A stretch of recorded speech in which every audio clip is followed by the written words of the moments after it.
প্রিয় দর্শক, হুয়াওয়ে নিয়ে অনেক প্রশ্ন আপনাদের মনে, কি হলো, কেন হলো, এরপর কি হতে যাচ্ছে, ইত্যাদি ইত্যাদি। আমরা প্রায় প্রতিদিনই অসংখ্য SMS পাচ্ছি আপনাদের কাছ থেকে এই বিষয়ে একটি বিস্তারিত ভিডিও বানানোর জন্য। একদিকে আমাদের মধ্যে রয়েছে অনেক কনফিউশন, হুয়াওয়ে ফোন কিনবো কি কিনবো না। অন্যদিকে হুয়াওয়ে US ব্যান নিয়ে খুব একটা উদ্বিগ্ন নয়। আবার শোনা যাচ্ছে ট্রাম্প প্রশাসন খুব শীঘ্রই হুয়াওয়ের ওপর থেকে তাদের এই নিষেধাজ্ঞা তুলে নিতে পারে। এ যেন হুয়াওয়ে আর ট্রাম্প প্রশাসন দারুণ এক নাটক মঞ্চস্থ করছে, আর আমরা দর্শক হয়ে বসে বসে দেখছি। তো চলুন ব্যাপারটার আরো গভীরে যাওয়া যাক। দেখছেন টেক টু দ্য পয়েন্ট, সঙ্গে থাকবো আমি ওয়াহিদ। হুয়াওয়ের বর্তমান সিচুয়েশন বোঝার জন্য আমরা গিয়েছিলাম তাদের অথরাইজড সেলস সেন্টারে। কথা বলেছি তাদের বর্তমান এবং ভবিষ্যৎ পরিকল্পনা নিয়ে, সেই সাথে কথা বলেছি সাধারণ ক্রেতাদের সাথে। সাধারণ ক্রেতাদের মধ্যে কেউ কেউ ভাবছেন এই মুহূর্তে হুয়াওয়ে না কেনাই ভালো, আর বেশিরভাগ অনেকের বিশ্বাস অপারেটিং সিস্টেম জনিত কোনো সমস্যা হলে পরিস্থিতি বিবেচনায় কার্যকর ব্যবস্থা নেবে হুয়াওয়ে। আমি রিসেন্টলি শুনছি যে হুয়াওয়ের সাথে গুগলের একটা ঝামেলা চলতেছে বা সব জায়গায় আলোচনা হচ্ছে। তা আমার নিজেরই 3টা হুয়াওয়ে ফোন আমি ইউজ করি। রিসেন্টলি আমি আরও একটা কিনছি এবং আমি কিন্তু কোনো সমস্যা পাইনি। মানে আমি শুনছি যে এই অ্যাপ্লিকেশন চলবে না, ওই অ্যাপ্লিকেশন চলবে না, কিন্তু এরকম কোনো প্রবলেম আমি এখনও পাইনি। আমার সব অ্যাপ্লিকেশনই খুব স্মুথলি রান করতেছে। এদিকে সবচাইতে বড় কনফিউশন তৈরি হয়েছে যা নিয়ে, সেটা হলো US কমার্শিয়াল ডিপার্টমেন্টের সর্বশেষ ঘোষণা অনুযায়ী আগামী আগস্টে শেষ হচ্ছে হুয়াওয়ের লাইসেন্সের মেয়াদ। তাহলে এরপর কি হবে?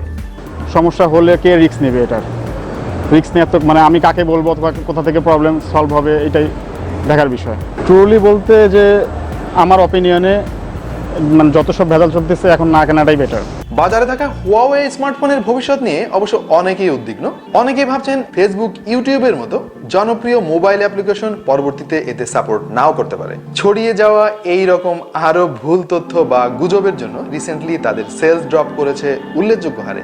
যদি ক্লাস চলেও, আমি যতদূর জানি হুয়াওয়ে ওয়ার্ল্ডের মোস্ট লার্জেস্ট সেলফোন কোম্পানির ভিতরে একটা।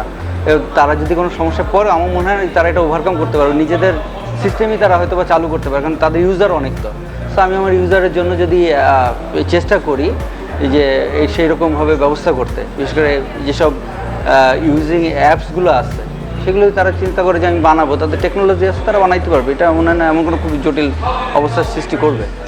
ফার্স্ট অফ অল হচ্ছে গ্রাহকদের অনেক কনফিউশন ছিল যে তারা যেহেতু এতদিন অ্যান্ড্রয়েড ইউজ করেছে, সো অ্যান্ড্রয়েডের কোনো অল্টারনেটিভ পাচ্ছে কি না।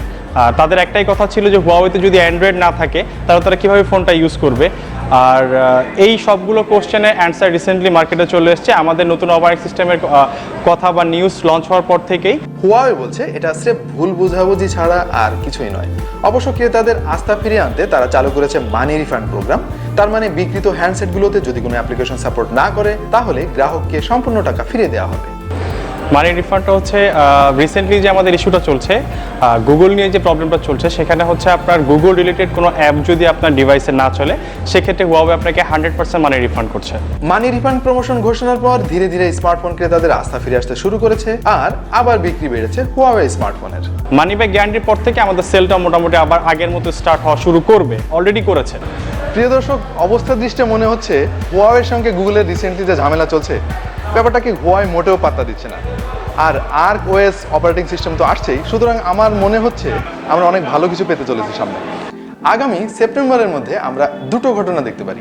এক, হুয়াওয়ের সাথে গুগলের সব ঝামেলা চুকে যেতে পারে।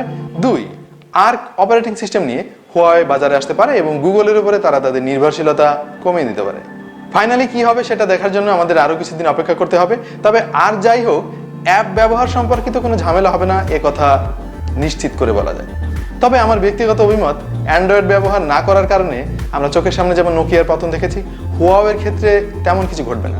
আমার কেন জানি মনে হয় এই US ব্যানের ফলে উল্টা হুয়াওয়ের আরো লাভ হবে। কিছুদিন পর দেখা যাবে টোটাল ব্যাপারটা গুগলের উপরে ব্যাকফায়ার করছে। প্রিয় দর্শক, আশা করি আমাদের আজকের ভিডিওটি আপনাদের উপকারে আসবে। যদি আমাদের আজকের আয়োজন আপনার ভালো লাগে তাহলে লাইক দিয়ে আপনার বন্ধুদের সঙ্গে শেয়ার করে ফেলুন, আর জয়েন করে ফেলুন আমাদের ফেসবুক গ্রুপ www.facebook.com/techtothepoint।